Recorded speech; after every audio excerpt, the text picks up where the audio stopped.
Fallout 76.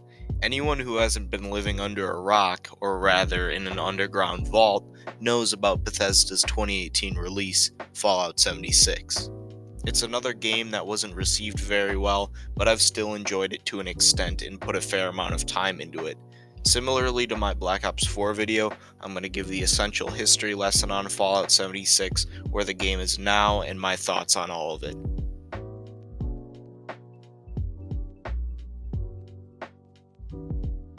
Everyone was excited for Fallout 76 after seeing just the teaser trailer. The game was very well marketed.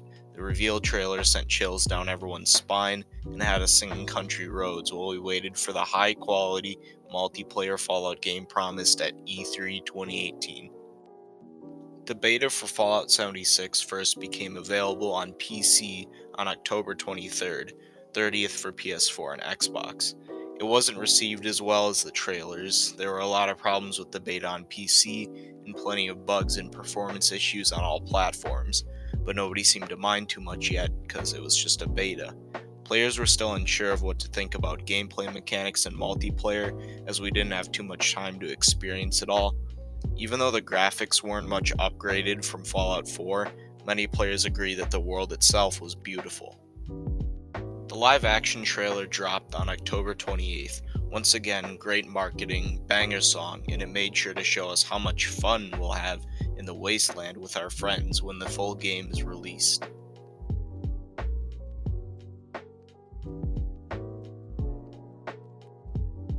As quickly as Fallout 76 peaked with its launch on November 14th, 2018, it all started going downhill.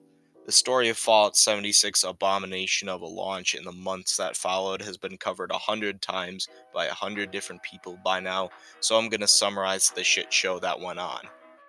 Here we go. Hundreds of bugs, big and small, merchandise problems with the canvas bags in Nuka-Cola Dark, the lawsuits that followed. Many players were refunding the game, so Bethesda disabled refunds. More lawsuits. Duplication glitches and cheaters. Banhammer, but also banning innocent players. Players accessing developer rooms with every item in the game.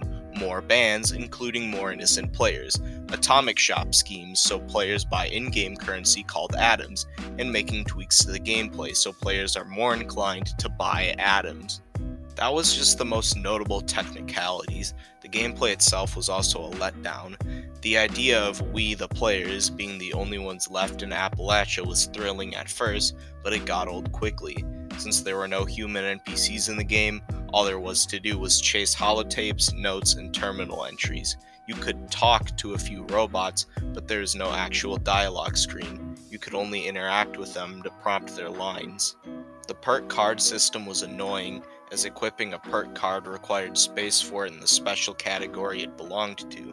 This wasn't so bad, but once you reached level 50, modifying your build was near impossible, as choosing a perk card granted no additional slots to its category, and it cost a whole level to move a perk point from one special category to another.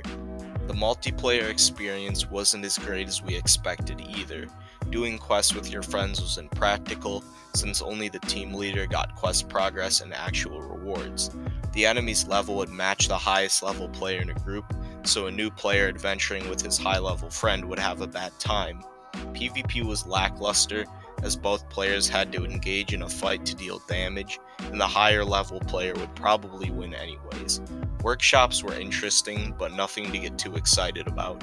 Resource management was a living hell, even for experienced Fallout players in 76. You have to learn to look after your hunger and thirst bars, weapon and armor condition, ammo, carry weight, disease, food spoilage, and travel costs.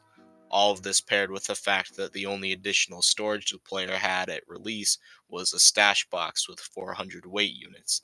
This was unacceptable considering that even ammunition had its own weight, contrary to previous games. So that's pretty much the tale of Fallout 76's god-awful release. Bethesda truly gave us the wasteland they set out to make. However, the story of Fallout 76 doesn't end there.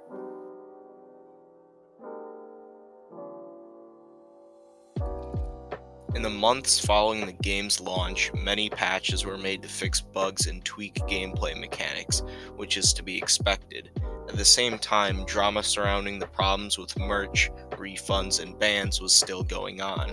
In early 2019, we were given the 2019 roadmap, which teased three major updates. The Wild Appalachia update released on March 13th, 2019, and it gave us some decent features. The update included player vending, a legendary gear vendor, and a few new quests and events. By the time this update came out, everyone was still rightfully heated about 76's launch, and it didn't help that the update brought in a few new bugs of its own. I personally haven't been able to start the Pioneer Scouts questline on my main character, even 2 years later, because of a bug. The second major update, Nuclear Winter, dropped June 10th. It was a Battle Royale mode and it wasn't anything special.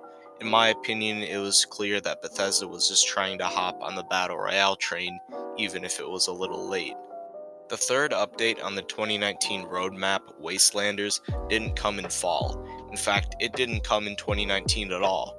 However, on October 23rd, Bethesda did add a paid membership to the game, Fallout First. Fallout First included conveniences such as a private server, a new storage stash to hold infinite junk, and the ability to place a small tent just about anywhere, similarly to a camp. Besides the additional cosmetics the membership offered, these were all things that probably could have been added to the base game for free. The Wastelanders update finally came out 6 months late, on April 14th, 2020. It was worth the wait though, since Wastelanders became a turning point for Fallout 76. They added human NPCs and a better dialogue system than Fallout 4, a massive new questline, the Raiders and Settler factions, new gear, allies, and more. Before the update came out, players were expecting another letdown and were upset that it took Bethesda this long to add NPCs. When the update did release, however, many players were pleasantly surprised. What was so great about Wastelanders was that the content added wasn't just put in its own little corner of the map, it changed the environment of the whole game. Take starting a new character, for example. Instead of leaving Vault 76 and your first quest being to join the Responders, a group whose members all died years ago, you can meet the Wayward, a settler group with personality who will get you started on a far more interesting quest. Along with settlers and raiders, other factions like the Blood Eagles, the Mothman Cultists, and the Blue Ridge Caravan Company moved into Appalachia.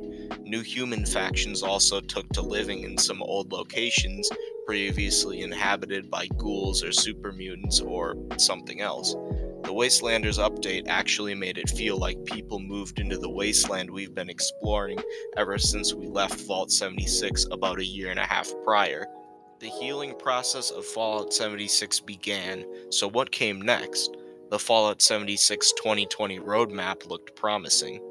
The Legendary Run was a smaller update that added some everyday features, public teams, and seasons. I've said before that I don't really like battle passes, and I'm gonna admit that I don't really care for Fallout 76's season system, especially considering that it made atoms a lot harder to obtain without paying. Thanks, Bethesda.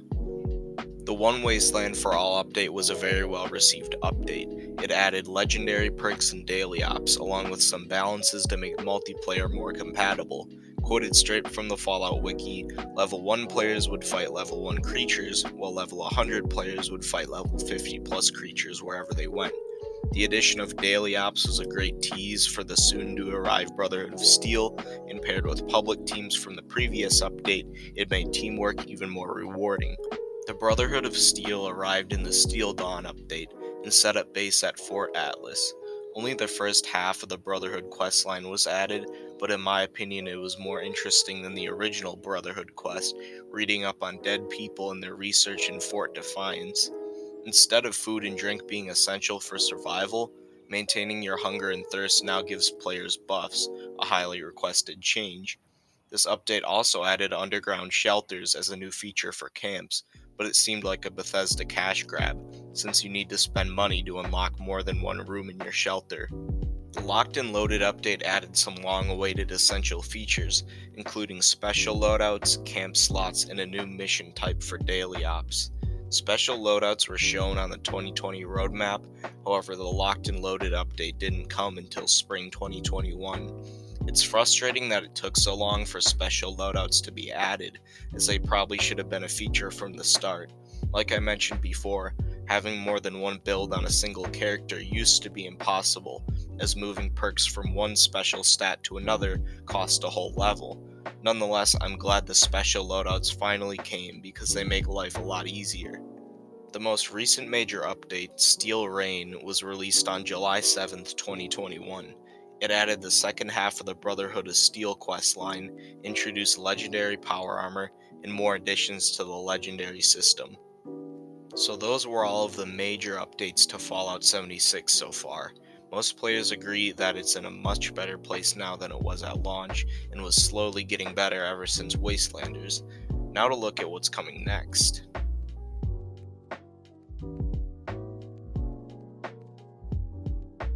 The next update for Fallout 76 is expected on September 8th. The Fallout Worlds update will feature a new mode outside of the main adventure game mode. Players who buy a membership for Fallout Worlds will be able to host a world with custom modifiers for their friends to join. There will also be temporarily featured worlds with chosen modifiers that any player can join.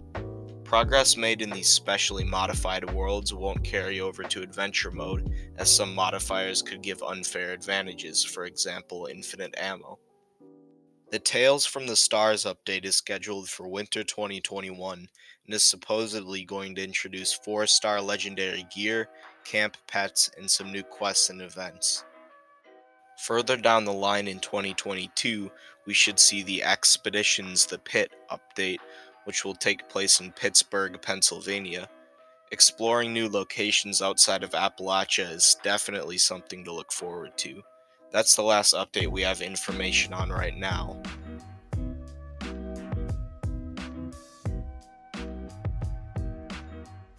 So that's the tale of the rise, fall, and revival of Fallout 76.